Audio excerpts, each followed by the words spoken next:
Okay, so now we're going to take a look at our schedule. Obviously, the first 2 games have already been played. Now we're going to go into Team Allegiance versus Noble, and then to end the day, we're going to have In Memory of Gabe versus Flashpoint. And Imoen versus Flashpoint, I think, could be a very fun match, considering that I think a lot of people are kind of just anticipating Flashpoint to roll over and play dead when it comes to these other North American teams. But I think that there's still a little bit of a fighting force to be reckoned with in terms of Flashpoint. I think that their pickup of Walrus was probably the best thing that I've been able to see from the team in a while. And so hopefully with Walrus on their side, he can maybe try and get something going. If not, I mean, it's still good looks. At least these members can take this knowledge from the summer split and look to really build on it and progress going into the future splits. So one thing I do want to ask you about is Sheikah got kicked from Flashpoint. So Sheikah got kicked, and now it's Man Ray. Is that an upgrade? Is it a side grade? It's an I don't know grade, personally, because we've seen Man Ray have excellent games, not just in the few times that he's competed in the SPL, but when he's played in Challenger League, he's had those games where it's like, oh my god, Man Ray's actually a mid laner, and he's not just a SpongeBob meme. But then there's times where it's like, okay, it's Man Ray. And I mean, most people might not get that reference, but if you play ranked or anything of the sort, you'll know who Man Ray is. And it's really just hit or miss with him. And if he's on point, then it's an upgrade. If it's Man Ray doing Man Ray things, then it's probably a downgrade. All right, so speaking of hit or miss, let's talk about this jungler matchup. So first off, we got Cynosure. He's been the epitome of a consistent jungler so far. What do you think the takeaways, like, what's the breakdown going into this matchup? How does he stack up against Mirage? I think that Cynosure is probably a little bit more favored in this matchup simply because he has a lot of members surrounding him on his team that are accustomed to this SPL environment and who have helped him out a great amount because they have the synergy. That's the biggest thing for Gabe right now, is that this team has been playing together, so they've been able to build upon themselves. But Flashpoint, with all of these roster changes, it can be really difficult for a jungler like Mirage to get things going, because when you're constantly swapping out teammates, you never really get that chance to fully accustom yourself to somebody's playstyle. And knowing how your teammates play is just as important as knowing how the enemy team is going to try and play against you. So how big of a factor in this game is it going to be that Flashpoint is coming in with a new mid laner, and In Memory of Gabe has largely been the same squad for a while now? It's going to be a pretty big, I wouldn't say a huge gap between the two teams, because these are all very talented players, I would say. I mean, they're in the SPL for a reason, so they clearly know what they're doing to a certain extent. But it is a bit of a downside for Flashpoint, just considering that when you're, like I said, just constantly swapping out teammates, you never really get that chance to build upon your own chemistry. And team chemistry, it can really carry you through almost anything. I mean, just look at Oxygen Supremacy when they came here for LAN, and they almost made it happen. So really, it's just synergy in my mind. Okay, so going over to the other side of the jungle, you've got Mirage. He's been a little bit streaky. How is he going to be able to match up against Cynosure in this game? I think that Mirage will be a confident enough player to at least give Cyno a run for his money, but it's really just going to boil down to how well can Mirage play around Walrus. I think that Walrus, being as experienced as he is with SPL gameplay already, he will be able to help out Mirage a decent bit, as long as he doesn't get camped again. Last week, he got camped pretty hard, and he was not having a fun time in that solo lane. But I think if these two work together, they'll be just fine. Okay, so what is, out of everything going on in this game, what's the key matchup to look at? Key matchup to probably pay attention to, I would say it's just going to boil down to that mid lane. The mid lane and jungle, and seeing how the two pairs fare off against each other will be a really telling tale for how the set is going to ultimately play out. Okay, it'll be interesting to see how that game plays out. But our next game is going to be ALG and Noble. I mean, I think you said it all right there with announcing Allegiance in the way you did. This is a team that I don't think anybody was expecting to be doing as well as they have been. And, I mean, ALG have just looked absolutely incredible. Meanwhile, you've got, like, Noble, who's been kind of, like, teeter-tottering between, do they really have what it takes, you know, this time around? Is this split going to be their split? But Allegiance, it's just been, I mean, I don't know who these guys are almost. It's crazy because they're just coming up out of nowhere. they have really turned it on, and a lot of it's been on Weekend's play. What's going on with Weekend? Is it just that the meta and his god pool are just aligned and the stars are right, or is this Weekend kind of taking the next step in his player progression? I think him and Cyclone are finally just finding their rhythm. It's very clear that Weekend's finally in a meta. He can play Nemesis, and it's not something that we've gotten a whole lot of opportunity to see from him, but he's actually hard carrying, and that's something that a lot of people just don't really give enough credit to Weekend for. We're so used to seeing him try and play around this team-based playstyle where he just looks to help out his mid laner as much as possible. But now that he's taking on more of that carry factor, it's working out excellently for Allegiance. And I think that that's also largely due to the fact that NeiruMah is just providing that backline peel, so Weekend doesn't have to worry about it. NeiruMah has definitely been a complete positive, a net gain on this squad since he joined. But the play of Metyankey since he's moved to mid, you know, started off a little bit rocky, but now that the split's gone on, he's really started to feel like he gets being a mid laner. You know, you had Baskin moved, you had Anderster moved, and then you had Metyankey moved. And they all kind of adapted at different points. And it feels like Metyankey is finally really getting into the groove as a mid laner. And that can be a very typical factor. I mean, we've seen players plenty of times before, well, they'll choose to go into a different role than what they originally started off in.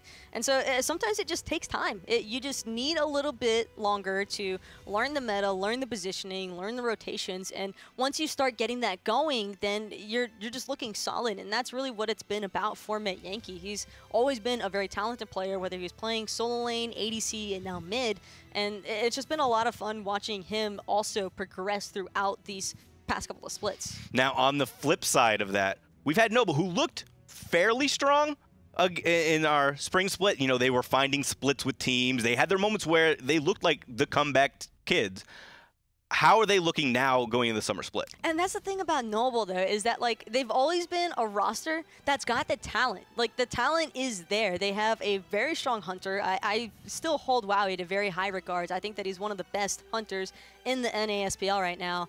And on top of that, you've got MLC Stealth. MLC is obviously a very talented player. He's been working out the behavioral side of things, which I think is very evident in his gameplay with his team. Because even though Noble hasn't necessarily been able to find the necessary victories to really prove themselves to everybody else, I think that it's clear in the individual play, at least, that they are still able to compete at that top level. I just want to see them kind of mesh a little bit more. I think they're just missing that little bit of glue to really come together. And so now with Skeeledon on the team, they weren't able to find a set victory yet, but I just have a lot of high hopes for this team, and I haven't really gotten a chance to see them happen just yet. And so it would just be nice to watch them potentially look for that split. Skeeledon coming into the team definitely added it's something. It added like an X factor. He's been around the league a little bit. He's had experience with teams. You know, he had the monster run at the Gauntlet and had the LAN experience. What all does Skeeledon add to this team? Skeely kind of just adds that aggressive factor, I think, because you've got MLC Stealth, who I would anticipate to be more the leadership potential, where he's going to be the one making the big boy calls to let's go in here, let's go in there, let's back off here, and all that good stuff. But you need Skeely as somebody who can just land his kit. And that's another thing that I think tends to happen to some of these SPL players, is they're kind of just regarded as the 50-50 hit or miss. Are you going to be on or off tonight? And if Skeely's having an on night, he is insane, absolutely on fire. But if Skeely's not having the greatest of nights, you can tell it's clear in the gameplay. So it's really just about all these teams just syncing up. Okay, I think you're absolutely right. The synergy is going to be an important factor for this game. But let's talk a little bit about the Hunters. We've got Oceans and Wowy. How has Oceans been playing so far this split?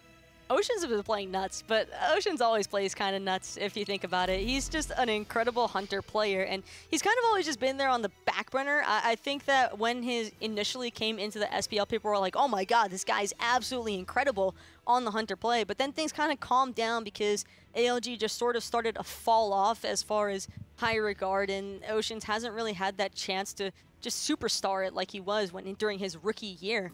And so he'd still kind of be considered new to the scene, but he's got enough experience now to where it's clear in his gameplay he trusts himself more than enough to go in. What would Ocean's biggest strength be in this dual lane?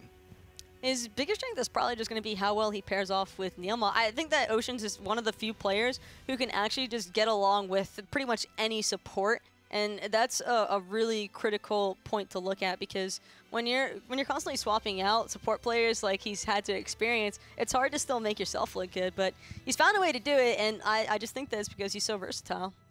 All right, so in the other side of the lane, we're going to have Wowy from Noble. How's Wowy look? He had the Cupid games the first part of the year. He's kind of gone a little bit away from that. He's had the Hui plays.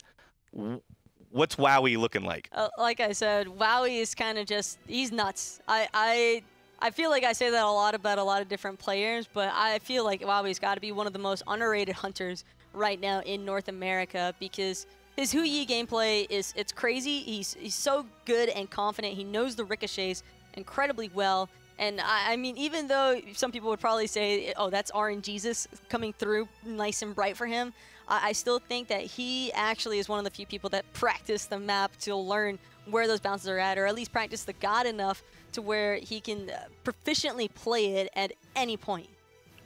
Absolutely. He has a lot of awareness. He's got a lot of knowledge going into that lane. Who would you lean toward as winning the face-off between these two hunters? I personally, I mean, my opinion's a little bit biased, I would say. I love both of these guys on a personal level, but when it comes to a Smite point of gameplay, I would probably have to favor it towards Wowy. All right, I think I'd lean towards you as well, but Noble's like my darling pick, so I'm a little bit attached to them as well. So, we talked about the hunters. Let's talk about their dueling partners, the supports. So NeiruMah being added to this ALG squad, having had the monster run with Oxygen Supremacy and the SPL Gatekeepers, what has he added to this ALG team? And see, this is where I'm torn when it comes to ALG against Noble, because NeiruMah is somebody I want to see do well because of how excellent his performance was during the LAN stage when they were here, brought on as the challenger team, had an insane 7-game win streak, and that was largely due to his support gameplay. He was just so on point. He played so many different supports at that. He never really tried to run the same thing twice. And while in SPL and a competitive level of gameplay, you tend to have to overlap a lot of the same gods just because it's what's best for the team most of the time. I just think that he's so incredibly flexible with his god pool, which is something that not a lot of support players can do. Absolutely. His god pool is fairly substantive. Like, as you said, he's been able to play a lot of different things, and he's been able to play them well. I think teams still have nightmares about his Sylvanas pulls from that monster run. I would probably have nightmares about that if I were enemy teams. I would be concerned about that if I were enemy teams, that he could pull that out. But, I mean, you have to look at the same kind of thing from Noble, and that's really just like Wubbn, who's kind of just been the silent sleeper for his team. And we know how excellently that NeiruMah's been performing, and he's been like that standout player. We haven't really had that chance to see it from Wubbn in a really long time, but I think a large portion of that is just due to the fact that Wubbn just tries to make his team look good. Does he always succeed in making his team look good is the question, though. Not necessarily, but I mean, sometimes it can be rough life as a support player. And when your team's behind and you're the support, there's really not a whole lot you can do other than watch your team be behind as a support. Now, is Wubbn's god pool going to be as deep and as detailed as NeiruMah's is going to be? I don't think that they necessarily share a very similar god pool. If anything, I would imagine that ALG actually looks to try and put Wubbn into an awkward position to sort of force him into more unconventional support picks, or just not necessarily want to have to bother with him. Like, they kind of just want to isolate Wubbn away from his teammates, because Wubbn's just going to look for the team play, and that's what he needs to look for if they want to find success against Allegiance. Exactly. Wubbn's going to have to not get caught out of position and not trying to kind of force the issue and make things happen for his dual lane partner. So, who do you give this game to? I would have to look at the drafts between these two teams before I'd ever want to make a decision. I'm pulling the conf-out analyst answer and just saying, good luck to both teams. May the best draft win. Really? That's where you're going to leave May me? the best draft win. I can't. I'm too torn between these two teams. All right. So on that unsavory, unsatisfactory note from Taco, that's it for the analyst desk. Let's throw it to our casters for game number 3 of the day. Well, if it's unsavory, it certainly ain't sweet. All I got left is sour or salty. Who did Taco lose to in ranked last night? Oh, I can't even imagine. Who doesn't she lose to in ranked, Hey, honestly? But, got him! Either way, heading into this set, Allegiance against Noble, two opposite ends of the spectrum. Allegiance doing really well thus far in the summer split. Noble yet to find a single win.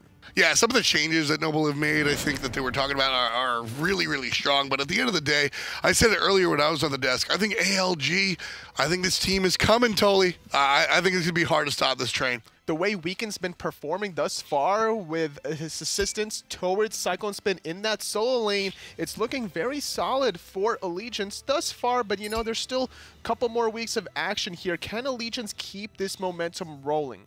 That's the question. Nemesis, Usano, Fafnir, and Serket, the bans here so far, which Team Allegiance do have first pick. I think we're going to see the Ganesh, but it will be the Terra instead. Terra will be locked in here. You know, Ganesh was heavily prioritized by a lot of teams because of the objective damage with the Dharmic Pillars, but recently being changed now to deal mitigated damage towards those jungle boss camps, not as favored as before. Even still, I think Ganesh has a lot of power. You know what? If PBM was still on this team, I think we'd see PBM be playing the Ganesh, but with a different support in mind. NeiruMah, very more aggressive, and I think Terra is that aggressive character. She'll be paired up with Bellona and Soul. And again, unsure if Soul is going mid lane or the left side. That's true. Metyankey could play that in that mid role. However, Oceans, every now and then will like to experiment with the Soul, but the way he's been playing recently with a lot of other hunters, especially with Kernanos, still available. Even Noble respecting the potential for the Cupid here. Considering they already have the Hui, I'm not going to be surprised if they ban a second hunter. I would much rather see the Soul in the hands of Metyankey. I think he did very well in this character, and I think that Soul in general, I won't say that she's a better mid laner than a laner, but from what we've seen in a Metyankey for Allegiance, I think that she's a much better mid laner. So we'll see if that's the direction that ALG choose to go in or otherwise, whereas Noble's jungler will be playing Naja. Naja being locked in, trying to set up a lot of damage coming out of Thoth is a great idea, but it's a high risk, high reward kind of pick. There needs to be a lot of early game momentum to benefit that pick. You know, I don't see that. I think that a Naja, that's a storyline that people keep talking about as Ocean's Medusa is locked in. I don't really see that, totally. I think Naja functions just as well from even or behind as other characters. It's not like a Bakasura where all you could really, well, the utility on the cripple. Nah, man. Sure. You have a stun, which is an interrupt for, I guess, just Bellona, but you also have the ultimate to take somebody out of the fight. I think Naja is a perfectly fine jungler. It's very difficult to always confirm that ultimate coming out of Naja. So Sure. you can't necessarily find, especially if a lot of junglers will opt for that Blink Relic. It's a very risky pick, which is it's more risky than, like, let's say your Thor, right? Your Thor, you have your global pressure. A lot of other gods, such as Susno, for example, has the mobility. Ravana has a lot of defensive utilities. Well, what it comes down to, go ahead. Pure offensive, looking for those aggressive initiations. And if you don't find it, your team could easily falter quick. So I was with you until you said only aggressive. I think that Naja can provide some valuable crowd control and can really, like, flicker wisp somebody out of the game. You ult them, and you don't have to worry about them for a couple of seconds. And that's a couple of seconds in a team fight is incredible. I love watching Naja fight into Khepri. You ult the Khepri and you kill somebody else. Right? It's a lot of value in that.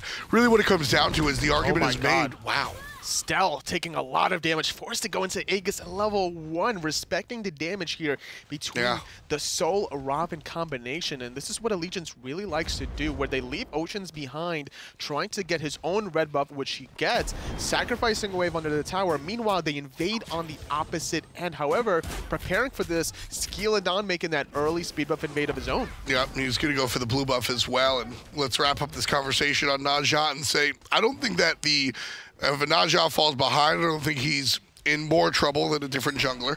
And I don't think that he's a character that has to be ahead like a Freya does or like a Bakasura does.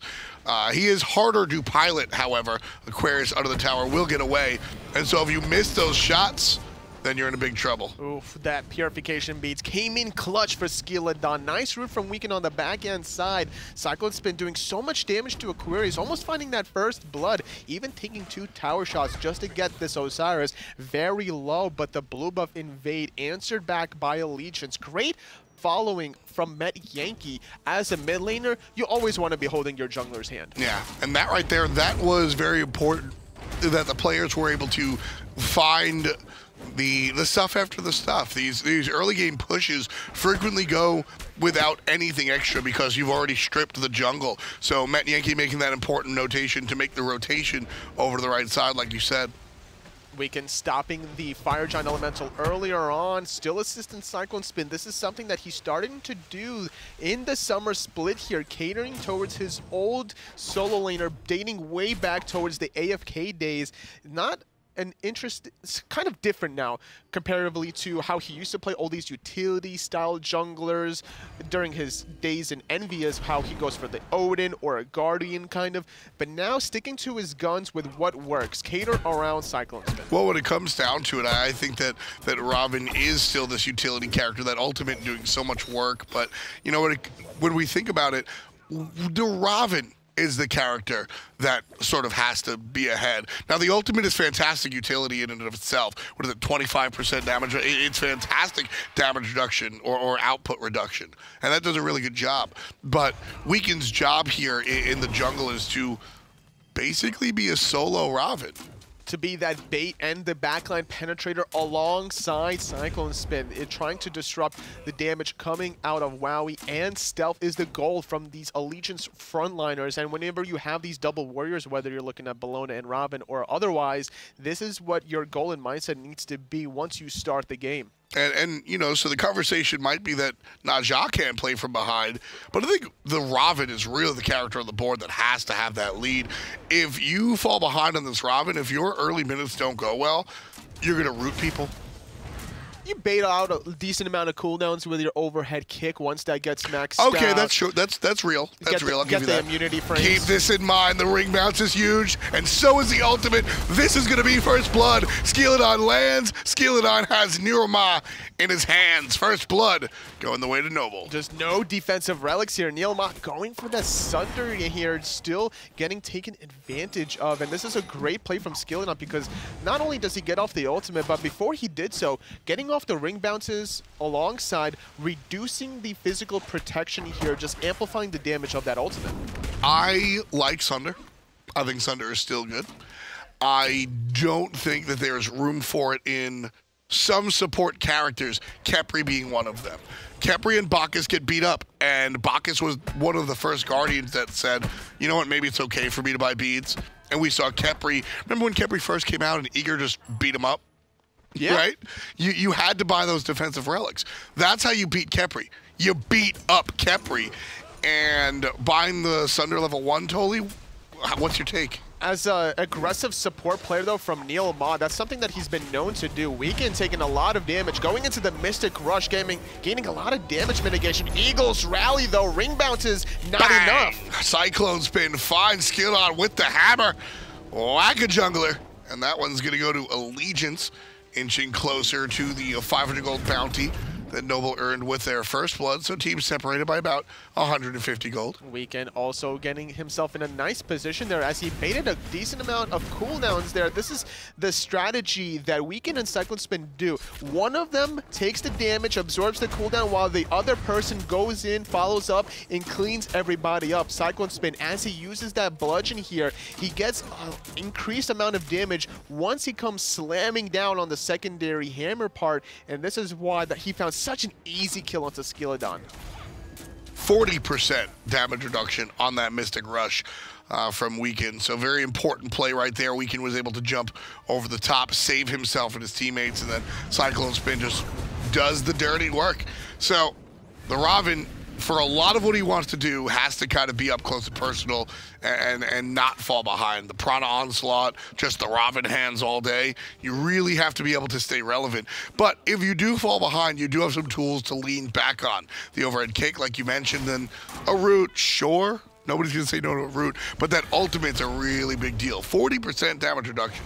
Huge. Finding another pluck onto NeiruMah, doing a lot of damage. Forced to double dash away here as the rest of Noble secure themselves those Fire Giant Elementals. Still 1-1 on the board here, and with Skeeledon getting that first blood, he's still able to stay relevant against Wubbn despite finding that earlier death. CycloneSpin still trying to fight over here in this lane by himself.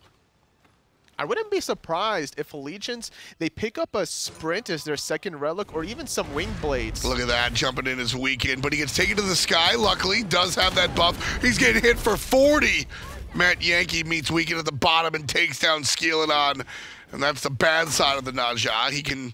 You can predict where he's going to fall, so you can kill him. Now, the good side of Najah is you can predict where he's going to fall, so you can kill the guy he's with. Just not really respecting the damage threat potential. Sometimes, as a Najah player, you have to use the ultimate defensively to get out of danger there. Now, granted, you could take somebody out of the team fight, which could maybe buy your teammates a little bit more time to position themselves to save you, but Wubbn couldn't really get the ultimate off, just not in the right place at the right time. Yeah, that was kind of problematic for Wubbn there.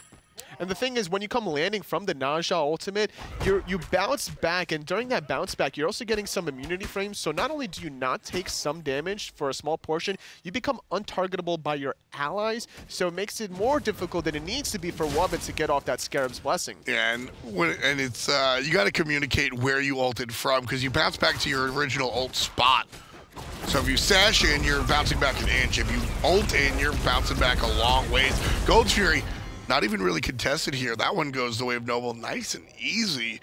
They didn't even have a pick there, Tully. Great timing recognition. There's always a window, no matter what team you're against, that you might have a 2-second window here, a 6-second window there, but you have to not only know how long your window is, but how long it takes you to get this Gold Fury. Investing into the ultimate from Wowy, not a bad call here for the first Gold Fury. CycloneSpin jumps on Aquarius, who ultimately gets away. This is a fun matchup in my eyes. I think Aquarius could be one of the new up-and-coming solo laners. I've liked what I've seen out of him so far, but that's kind of from a distance. Why don't you zoom in, Tully, and tell us what you... Ooh, hold that. Weekend making the wraparound, looking for the root, can't find it. There's a dash forward from NeiruMah, and Allegiance are able to clean up the mid-Harpies by themselves. That's the defensive ultimate, but offensively, Weekend diving with Metyankey's ultimate, Thoth ultimate being used as Metyankey's forced to retreat. CycloneSpin's even there, trying to catch stealth, but a nice rotation from Wubbn, gonna save the mid laner, and just like that, this is the aggression from both Weekend and CycloneSpin in full effect. Man, this character's so good at diving towers, and while the Ravana can't really operate from behind, the fact that he's able to do what he does allows him to stop falling behind. The jump in with the ultimate, I mean, you can just tank the tower forever. You have almost 50% damage reduction. You just tank the tower. And the way this doesn't matter. The way this ultimate used to work, which is changed, and why we see such a resurgence of Ravana, not only solo lane or the jungle, was the fact that it's used to be how you ulti one target, everyone else does mitigated damage to you except for that target. Right. But now, it doesn't matter who you hit, or even if you connect on the ultimate, you're still gaining the damage mitigation whether you deal damage or not. It was an interesting idea. It sort of made it sound, it sort of set itself up to be a Fight Club type deal. Ravana jumps on you, only that guy can fight you. Everybody else can go, you know, bugger off. It's just that guy. And now it's just, well, once I ult, I am Ravana. You can't hurt me, tower. And that's why he's able to get those tower kills at such an early part of the game.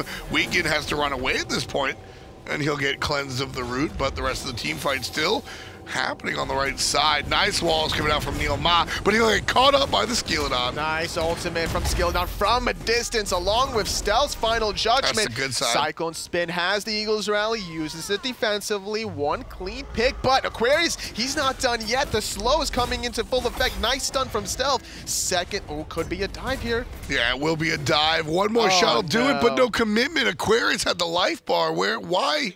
They could have easily dove that. No Eagles rally. Aquarius had full stacks of his passive. Did they see the rotation on wards? They no. might have, but either way. They don't have vision. Even if there was a rotation, Metyankey already used his supernova, so there's not that much damage anyway. Aquarius with his full passive, he gained 16% physical damage reduction, 8% on the magical side, and this could have been taken advantage of by diving this 10% Bellona. Dropped opportunity there in my eyes easily. Yep. 10% Bellona, 10 HP Bellona. Yeah, He was one shot away. A lot of aggression, but not wanting to take that next step. And that's the difference between some of these top-tier elite teams versus these more up-and-coming teams that want to try to figure out their spot currently in the SPL. Allegiance are getting off to a great start so far in the summer split, only losing to Luminosity thus far, whereas Noble, they're still struggling to find their first win. Yeah, Noble, they've had some roster changes here. They've done a lot of different things over the course of the season, the young season. So, very interested to see where these guys wind up, if anywhere. Noble still looking like they want to put some more pressure on the right side of the map. Getting their back harpy, surprisingly enough, instead of trying to go for the gank onto CycloneSpin, really respecting this level 13 Bellona that has that height of Nemi line finish. Sunder Relic for that second slot, so still in the offensive mindset is Allegiance. And Nemi line's very interesting. Just a lot of basic attack damage coming out from both the outside laners. The solo lane Osiris, all about the basics, as is the Hunter. And the Naja, as the game gets later and later, he'll be providing a lot more damage thanks to those basic attacks. Naja does pack quite a punch at the late game, and that height on a Nemi line will stop that. Even if you're not trying to hit Bellona, on the Naja's fourth swing, you get that AoE cleave, and you might unintentionally hit this Bellona, especially if you crit. Now you're going to be returning even more damage to yourself. So I like that idea that CycloneSpin has, not only trying to target out Wowy in the late game, but also making it a little bit more difficult for Skeeledon. Yeah, I mean, the average Naja build, you're critting late game for 1,600, right? So gotta be careful of those. Wrap around from the side. Here comes Oceans, bringing Stealth down very low, cleaning him up, leaving a statue. Oceans puts number 4 on the board for his team. Stealth, not even using that Aegis. Wowy has to use the Suns defensively. Nice ultimate from Wubbn along the Aegis for himself.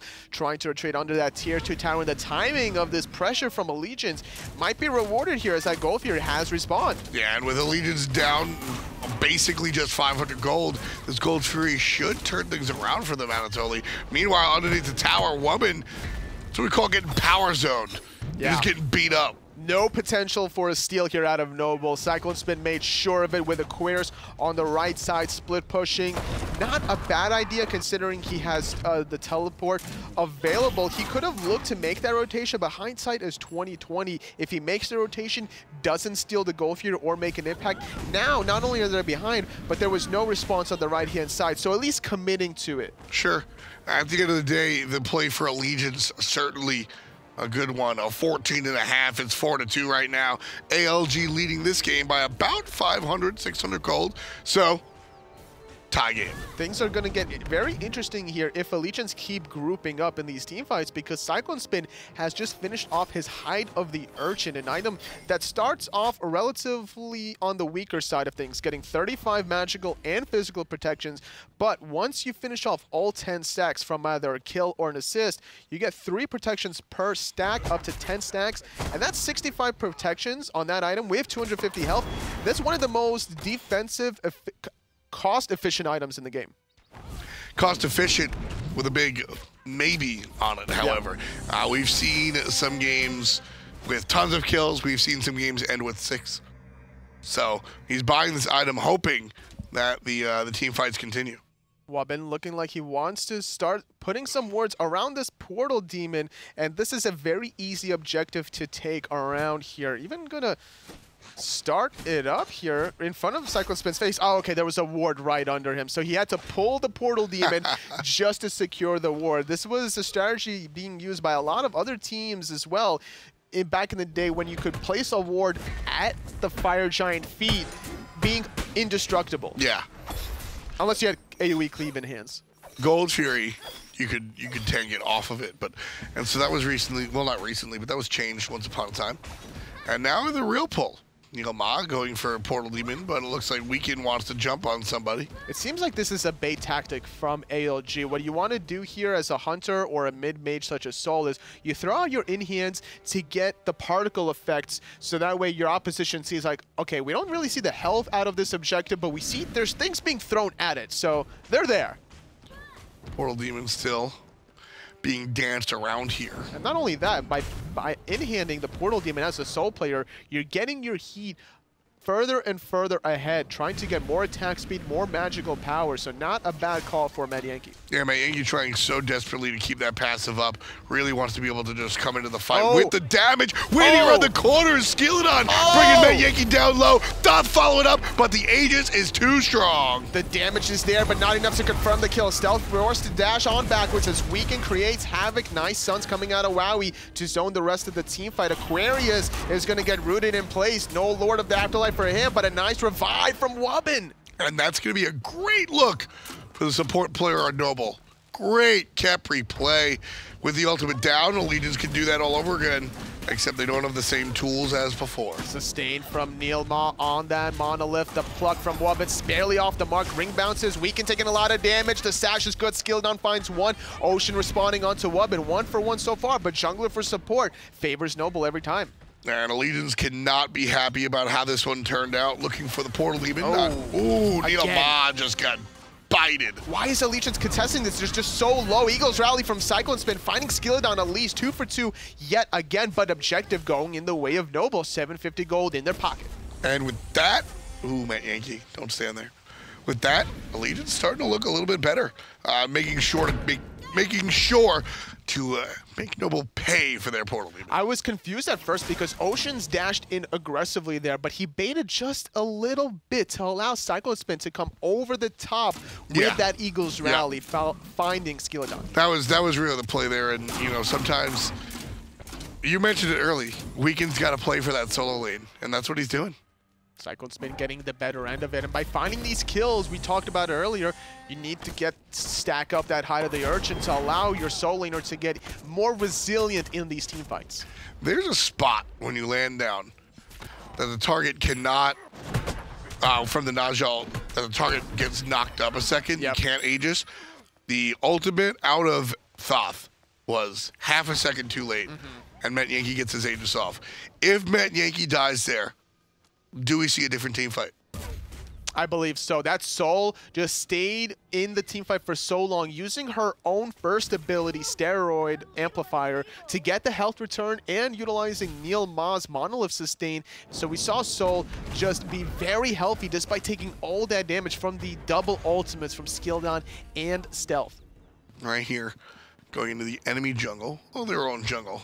Allegiance were just grouped up so heavy, I assume they were invading, but they're just going into their own jungle here totally. They've got to be careful about the Gold Fury, however, being started up by Noble. Noble are flirting with the idea here. There's 9 members here. Aquarius is just comfortably split pushing on the right side, so CycloneSpin, he's going in. Yeah, this has been a win for Noble so far if he's able to get that tier 2, but instead cancels it, teleports to the team fight, and he shows up on the back end. Allegiance already chases Noble out of here.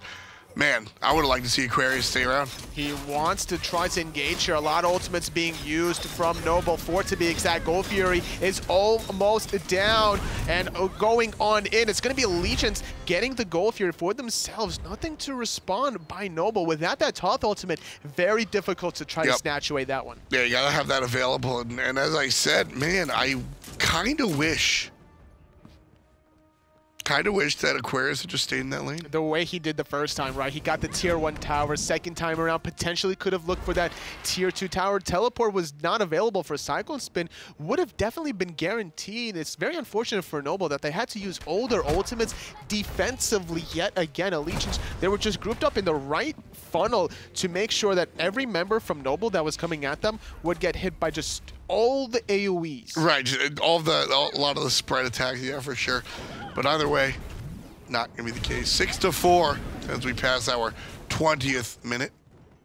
Still a very relatively even game thus far, considering it's the almost 21-minute mark with about a 1,000 goal lead for Allegiance. It's nothing that Noble can't fight into here. The experience gap is still in Noble's favor, actually. I mean, the experience gap, yeah, 1,200.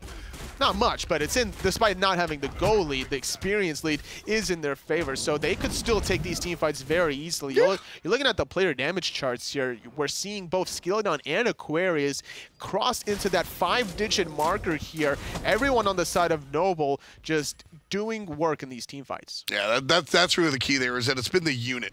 The entire team has really been able to help out and find some of these kills and this damage, and I think that's when teams like this are most successful.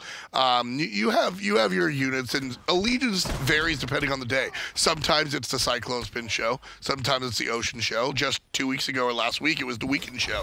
But with that in mind, I think allegiance are best to rise throughout the game together and then let somebody take the lead, rather than pick and ban for that idea. And I think that's what they're doing here, and that's why they're being successful. And Skeeledon doing a great job as well. Despite being a scoreline of 2-4-2, he has this 1-level lead over Weekend, and you know, he did experience that early death, but it didn't matter because of just his capabilities of farming all across the map. The ultimates that he's trying to set up for his teammates have been evident here. He has 2 kills and 2 assists, which is, you know, 100% of all the team's kills. Wow. I didn't realize it was 100. Yeah, well, look at that. Yeah, okay. I mean, it's only 4 kills, but... Sure. But I just didn't realize that he was there for every single fight. We talked about in the earlier European set how the junglers are the ones to make the impact, and Skeeledon making the impact here, whether it's for good or worse. So I have this idea. Noble has an idea about the Portal Demon. NeiruMah and Weekend going to show up. Girdle means go. There's the jump in for the jungler, and allegiance snatch it away. That's going to be a blue portal. Noble now trying to do something. What happened to the Thoth ult? Final Judgment actually just barely clipped CycloneSpin at the tail end of that one. The Portal Demon was secured by Allegiance, even having the teleport for this Bellona solo laner Weekend. Looking like he wants to wait around the corner just to see if anyone gets caught slipping here. This could be a Fire Giant if there's vision control for Allegiance. There is, but there's a ward for Noble behind this is risky. Allegiance. This is so risky. All 5 members from Noble are still standing here. And Noble are well aware. Half HP on the Fire Giant. Oceans looks like he's going to full commit. Here comes help from the right-hand side. Still the Fire Giants, Metyankey and Oceans. Right now they peel, looking for the team fight instead. Fire Giant going to be re-healing. There's Skeeledon blinking in, finding the ultimate. Afterwards, he's going to bounce back. Where's Thoth? Right there! MLC Stealth puts Oceans into the bottom. Aquarius and Skeely pick up 2. The crit from Skeeledon onto Metyankey. What a risky Fire Giant call. All 5 Noble members stand strong. CycloneSpin off the mark. He wants to kill Skeeledon. Nice the Sunder's not enough. That's 4 dead. Trying to escape. The tether is going to stun. The bounces will find the slow, and Aquarius will find the kill. For me, totally, it's not even about the Fire Giant. I think that Allegiance were going to go for the Fire Giant and say, hey, you know what? I think that Metyankey and Oceans probably could have stuck to the FG. The damage was there. Stolen it. The damage was there from Allegiance. They leashed it. They leashed it somewhere between 10 to 20%. And Noble, they weren't that close to steal it. No. The Final Judgment from Stealth was used in the team fight, so the steal factor wasn't truly evident for Noble. That's why they peeled. They peeled because Thoth exists. Well, but the ultimate was already used from Stealth at the last part of the earlier engagement after the... So it came up again to hit CycloneSpin? No, that wasn't even necessary to find the kill onto, who was it that was caught in there? I think it was Metyankey that was caught into Skeeledon, or it was Oceans that was caught by Skeeledon's ultimate. CycloneSpin gets hit by the Thoth ultimate. No, his Thoth ultimate is still up here. Yeah, before the Portal Demon fight. That's the one that I was talking about. Yeah. And immediately after the Portal Demon gets taken, that's when Allegiance go for the Fire Giant because of their vision control on the northern side of things. But there was a sentry ward on the right bottom underneath from Noble that spotted the commitment. Man, if Metyankey and Oceans confirm Fire Giant and Allegiance get that buff mid-team fight, do they win the fight, Tully? I don't necessarily think so, because it was a great blink engage from Skeeledon, eliminating Oceans' life completely. And that's the key. That's the factor that I was talking about before. Sure, Skeely's up now, but even if he's low and he doesn't do a lot of damage in that ult, he comes down in the mid-mage, sets it up. You know what I'm saying? Yeah. I like this character. The character is difficult to play. And that's why I think it's very important that Skeeledon has somebody else on his team, like Aquarius and MLC Stealth, depending on the day. Skeeledon, I think, has trouble dealing with being the guy. I don't think Skeeledon is made for the spotlight. But when there's other players on his team that he can team up with or that will take that spotlight, Skeeledon gives us games like this, where he's 4-4-4, but he is by far one of the key components of this victory. He's not afraid to go in and sacrifice his life if need be, which is why he went for this Naja pick so late in the draft out of Noble, just very confident in his abilities to set up his teammates. And the damage there, not only does he set up the kill onto Oceans to start things off in that engagement, but he ends it almost in the mid portion where he finds a crucial crit onto Metyankey. Right now, no crits needed to take down the towers. Tier 1, Tier 2, both the mid and the right side, stripped bare by the guys on Noble. I am surprised. By what? Noble. They stepped it up. They don't have a think. So they lost to Luminosity, Monkey Madness, In Memory of Gay, which are pretty strong teams, but Allegiance, the way they've been playing so far, they split against Luminosity. They got a freebie against Flashpoint because they're Flashpoint, but they also beat out CycloneSpin gonna catch them sleeping. Noble all hide behind a rock and back. Two players don't back fast enough. Wubbn is gonna be in trouble. Ults himself. Skeeledon here. No ultimate available to him as he used it to escape. Allegiance. These are the type of mistakes that Noble cannot make because Allegiance will take them and run with them. But losing their tier 1 dual lane tower, what a massive amount of damage onto Metyankey from a distance. Stealth recognizing he can have that small potential, but Fire Giant's still around their waist for another 30 seconds.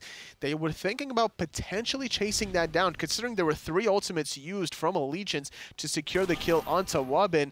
Noble had some turnaround potential. That's a really big stop for ALG at the very same time. That back from Noble was just a rebuy, regroup, and siege again. By taking out Khepri, you all of a sudden kind of put a stop to that. Allegiance now, they hold off and keep all their Phoenixes alive despite the Fire Giant siege coming out of Noble. That's the crucial part. If an enemy team has Fire Giant, the goal is to not lose any Phoenixes, wait it out, and hope that all the gold that the enemy team has amounted won't play into effect during the next Fire Giant attempt, and that you can steal it away or stop it. Right now, ooh, that's the thought process here for Noble. Everybody creeping up on the right side for the Portal Demon. Girdle's popped. I don't think there's going to be any influence here. No. Noble pick up the PD and walk away. Very early Girdle by Wubbn, surprisingly enough, wanting to secure that objective relatively quickly. It is a 120-second cooldown, so it will be up in 2 minutes, but that's a pretty important cooldown. If Allegiance sees that, that one relic could mean it's go time. Yeah, Girdle means, no Girdle means go, right? If you're on the other side, so that could be the shot. That might be the question way to is, think did about they it. see it or not? But with that Portal Demon increasing the mobility for Noble for the next 30 seconds or so, Allegiance have to be mindful about their positioning. Wowy on the left-hand side with a couple of other of their teammates. Aquarius spots out everyone from Allegiance around this Fire Giant. Fire Giant started up by ALG one more time, but they're baiting. Yeah, they're just trying to play with it a little bit here. They don't really care about starting up this Fire Giant. They're down about 6,000-7,000 gold. Not too much here, considering it is a 30-minute mark. This next Fire Giant, whether it's Allegiance or Noble, will be the deciding factor of this game. Sure. 99% of the time, yes. What happens if the Fire Giant team gets wiped? What if both teams get swiped at the same time? We have seen that. Yes. That was I can't remember what match it was. It was last year we saw North American teams wipe each other out. Double deicide. Oh man. Fun stuff right now. Half hour. Allegiance and Noble dancing around the Fire Giant. It's kind of like when you're at like a middle school formal prom and nobody really wants to make the first move. So everyone's just standing there awkwardly looking at each other. That wave of dudes on one side and girls on the other, just I see who I want to dance with. Weekend's looking at Skeeledon like, I want to dance with you, but I don't know how to make that first move. I think it's up to Wubbn and Neil to really make this shot. Or Skeely could just blink on in. But look at this. Noble are pushing up into Allegiance's jungle, making sure that they don't feel comfortable. And in the process, Noble are able to, 1, earn more space, and 2, get a little bit more farm. In order to get the space, you have to have the vision, and that's exactly what Noble have with all those sentry wards on the north and on the south side. Now Allegiance trying to press on forward. Wubbn is baiting out on the right a little bit, and on the left, the rest of his teammates are trying to find the flank. Noble have done a really good job of pushing up to get this position a lot better. When you're dancing around the Fire Giant pit, anybody can jump into anybody. Here, Noble have forced Allegiance to come through 3 separate entryways, and all 3 are guarded by a bodyguard. CycloneSpin gonna jump over the top, forcing out the Frenzy. That's a win already. He immediately disengages. Allegiance go in, pop the Frenzy, and leave. But the Terra's Blessing was used by NeiruMah. That's a very important ultimate here with global pressure. Wow, he uses the dive bomb. His escape is on cooldown for a moment. Noble and Allegiance still flirting around, and NeiruMah taking so much poke, forced to use that monolith just to sustain further. Fire Giant still Noble territory. Wubbn here does the backflip to avoid some of the nonsense out of the Osiris, but Aquarius still has him in his sights on the bottom side. Allegiance could notice this and collapse on the Osiris, but Noble would rescue him around the top end. Wubbn very low here. We're gimped a little bit, just 25%, but Metyankey taking some shots from stealth, charging 60%. that final judgment. Wowy, meanwhile, is 25. The Fire Giants. Allegiance, they're going to leash the Fire Giant, look for the fight. Metyankey smoked out. Skeely misses the ultimate. That's a big deal. Ocean still forced out of the fight despite it. Wowy chasing it down on the left-hand side. Fire Giant does get leashed, finding a pick onto Metyankey. We can jump back in. CycloneSpin jumping out, and the rest of Noble, they want to find Wubbn, but that's a speed buff on the Ravana. That's a great play by Wubbn. Jumping in, saves his solo laner. Fire Giant likely to go to Noble despite it. Look how much damage they have, Tully. It's gone. So quick here. Wubbn was forced to run away during that mid lane. Picks up a tier 1 tower. 500 gold, but at this point, 500 gold when you're losing Fire Giant, Allegiance is not looking good here. That's the second one for Noble. The first one, Noble took some towers off. Yeah.